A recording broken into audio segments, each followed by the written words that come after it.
அஸ்ஸலாம் அலைக்கும் வரஹ்மத்துல்லாஹி வபரகாத்துஹு. இன்றைய தினமொரு துவாவில் நாம் பார்க்கவிருக்கும் துவா என்னவென்றால், நம் அன்றாட தினசரி வாழ்க்கையில் நாம் ஓத வேண்டிய துவா.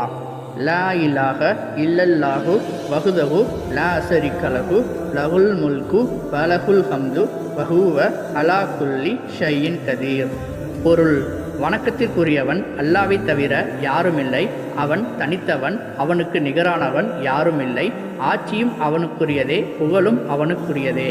அவன் அனைத்து பொருட்களின் மீதும் ஆற்றலுடையவன். ஆதாரம் புகாரி. இந்த துவாவை யார் தினமும் 100 தடவை ஓதி வருகிறாரோ அவருக்கு 10 அடிமைகளை விடுதலை செய்த நன்மைகள் கிடைக்கும். மேலும் அவருக்கு 100 நன்மைகள் பதிவு செய்யப்படும்.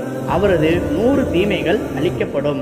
அன்று மாலை வரை சைத்தானிடம் இருந்து பாதுகாப்பும் கிடைக்கும் என்று நபிகள் நாயகம் ஸல்லல்லாஹு அலைஹி வஸல்லம் அவர்கள் கூறினார்கள். ஆகவே நீங்களும் இந்த துவாவை அன்றாட வாழ்க்கையில் ஓதிக்கொள்ளுங்கள். அல்லாஹ் நமக்கு நன்மை தருவானாக. ஆமீன்.